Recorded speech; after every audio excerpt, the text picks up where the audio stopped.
YouTuber Shajan സ്കറിയെ ആക്രമിച്ച സംഭവത്തിൽ 4 പ്രതികൾ പിടിയിൽ. ബംഗളൂരുവിൽ ഒളിവിൽ കഴിയുന്നതിനിടെയാണ് പ്രതികൾ പിടിയിലായത്. തന്നെ കൊല്ലാനുള്ള ബോധപൂർവമായ ശ്രമമാണ് നടന്നത് എന്ന് ഷാജൻ സ്കറിയ പ്രതികരിച്ചു. പ്രതികളെ സംരക്ഷിക്കുന്നത് CPIM ആണ് എന്നും ഷാജൻ ആരോപിച്ചു. അവിടുന്ന് പോലീസിൻ്റെ ഭാഗത്തുനിന്ന് എനിക്ക് ഒരു പരാതിയില്ല. പോലീസ് അപ്പോൾ മുതൽ ഇപ്പോൾ വരെ അവർ വളരെ ശക്തമായി തന്നെ അന്വേഷണം നടത്തി. പ്രതികളെ കണ്ടെത്തിയില്ല. പക്ഷേ അവർ 5 പേരാണ് എന്നെ മർദ്ദിച്ചതെന്ന് അവർ കണ്ടെത്തി. ക്യാമറകൾ പരിശോധിച്ചു. 5 പേരുടെയും ചിത്രം എന്നെ കൊണ്ട് കാണിച്ചു. ഞാൻ അവരെ ഐഡൻറ്റിഫൈ ചെയ്തു.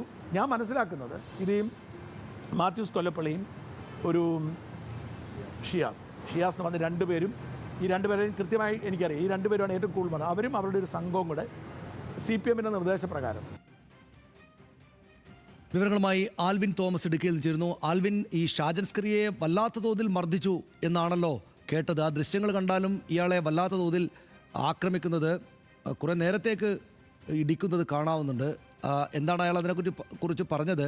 ഈ CPM ആണ് പിന്നിലെന്ന് CPM എന്ന പാർട്ടി അപ്പാടെ ആലോചിച്ച് ഇയാളെ തല്ലാൻ ഏർപ്പാടാക്കിയെന്നാണോ ഷാജൻ സ്കറിയ പറയുന്നത്?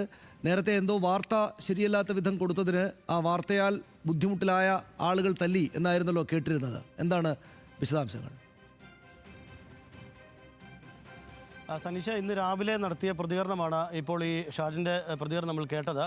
ശനിയാഴ്ച വൈകുന്നേരമാണ് തൊടുപുഴയിലെ മങ്ങാട്ടുകാൽവയിൽ വെച്ച് ഒരു വിവാഹ ചടങ്ങിൽ പങ്കെടുത്ത് തിരിച്ച് മടങ്ങവേ ഈ മാത്യൂസ് എന്നയാളും അതോടൊപ്പം തന്നെ ഒപ്പമുണ്ടായിരുന്ന 4 പേരും ഒരു വാഹനത്തിൽ വന്ന് ഈ ഷാജൻ സ്കറിയയുടെ വാഹനത്തിൽ തട്ടുകയും പിന്നീട് വാക്കുതർക്കം ഉണ്ടാകുകയും അതിനുശേഷം ഷാജൻ സ്കറിയനെ മുഖത്തും മൂക്കിനും വല്ലാതെ ആക്രമിച്ച് ഇടിക്കുന്ന ദൃശ്യങ്ങളും നമ്മൾ കഴിഞ്ഞ ദിവസം കൊടുത്തിരുന്നു.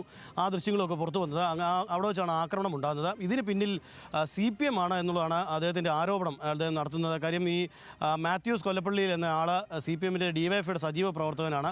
അപ്പം ഈ മാത്യൂസ് എന്ന ആളാണ് ഇതിന് പിന്നിലുണ്ടെന്നും അതിന് പിന്നിൽ CPMൻ്റെ ജില്ലാ നേതൃത്വമാണ്, അല്ലെങ്കിൽ CPM നേതൃത്വം അറിഞ്ഞുകൊണ്ടാണ് ഇത്തരത്തിൽ ഈ മർദ്ദനം ഉണ്ടായത് എന്നുള്ളതാണ് ഷാജൻ ഇപ്പോൾ പറഞ്ഞു വയ്ക്കുന്നത്. CPM ആണ് സംരക്ഷണം ഒരുക്കുന്നത് എന്നുള്ള തരത്തിലും ഷാജൻ പറയുന്നുണ്ട്. അതിനുശേഷം അല്പം മുമ്പാണ് ഇപ്പോൾ ഏറ്റവും പുതിയ വാർത്ത എന്ന നിലയിലാണ് നമ്മൾ മുമ്പേ കൊടുത്തത്. 4 പ്രതികളെ ഇപ്പോൾ ബാംഗ്ലൂരിൽ നിന്ന് പോലീസിൽ പിടികൂടിയിട്ടുണ്ട്. തൊടുപുഴ CI അടങ്ങുന്ന സംഘമാണ് ഇപ്പോൾ അവിടെ നിന്ന് പിടികൂടിയിട്ടുള്ളത്. ഈ മാത്യൂസ് കൊല്ലപ്പള്ളിയിൽ ഉൾപ്പെടെയുള്ള 4 പേരെയാണ് ഇപ്പോൾ പിടിച്ചിട്ടുള്ളത്. ഒരാളെ കൂടെ കിട്ടാനുണ്ട്. കാര്യം FIRൽ 5 പേർ, കണ്ടാലറിയാവുന്ന 5 പേർക്കെതിരെയാണ് FIR രജിസ്റ്റർ ചെയ്യുന്നത്. അതിൽ 4 പേരെ ഇപ്പോൾ പോലീസ് പിടികൂടിയിരിക്കുന്നു. ഒരാളെ കൂടി കിട്ടാനുണ്ട്. ഇവർ ബാംഗ്ലൂരിലേക്ക് കഴിഞ്ഞ ദിവസം കടന്നു എന്നുള്ളതാണ് കണ്ടെത്തിയിരുന്നത് പോലീസ്. അങ്ങനെ തുടർന്ന് ബാംഗ്ലൂരിൽ എത്തുകയും ബാംഗ്ലൂരിൽ നിന്നാണ് ഇപ്പോൾ പിടികൂടിയിട്ടുള്ളത്. ഈ മാത്യൂസ് എന്നയാൾ സജീവ DYFI പ്രവർത്തകനാണ്. അദ്ദേഹത്തിൻ്റെ ഭാര്യ മരിച്ചതുമായി ബന്ധപ്പെട്ടൊരു വാർത്ത നേരത്തെ ഷാജൻ സ്കറിയ നൽകിയിരുന്നു. അതൊരു ആത്മഹത്യയായിരുന്നു.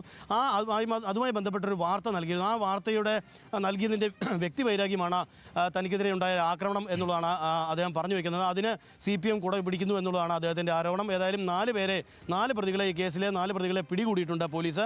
ഒരാളെ കൂടി ഇനി പിടികൂടാനുണ്ട്. ഇവരെ ഉടൻ തന്നെ നാട്ടിലെത്തിച്ച് തുടർന്നുള്ള നടപടികൾ സ്വീകരിക്കുമെന്നുള്ളതാണ് തൊടുപുഴ CI അടങ്ങുന്ന സംഘം നമുക്ക് നൽകിയിരിക്കുന്ന വിവരം. സനീഷ്.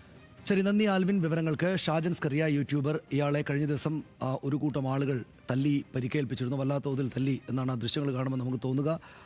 അതിപ്പോൾ പോലീസ് കേസൊക്കെ ആയിട്ടുണ്ട്. പോലീസിനോട് ഷാജൻ സ്കറിയ പറയുന്നത് ഇയാൾക്കെതിരെ ഈ തല്ലിയ പ്രതികളിലൊരാളിൻ്റെ ഭാര്യ ആത്മഹത്യ ചെയ്തതുമായി ബന്ധപ്പെട്ട് അയാൾക്കെതിരെ വാർത്ത നിരന്തരമായിട്ട് കൊടുത്തിരുന്നു. അതിലെ രോഷം കൊണ്ടാണ് ഇയാൾ തല്ലിയത്, ഇയാളും മറ്റു 3 പേർ ചേർന്ന് തല്ലിയത് എന്നാണ്. പക്ഷേ നാട്ടുകാരോട് പുറത്ത് ഷാജൻ സ്കറിയ പറയുന്നത് CPMകാരാണ്, CPM ആകെ ആലോചിച്ച് ഷാജൻ സ്കറിയെ തല്ലുകയാണ് എന്നാണ്. ആ കാര്യങ്ങൾ അന്വേഷണം നടക്കുകയാണ്.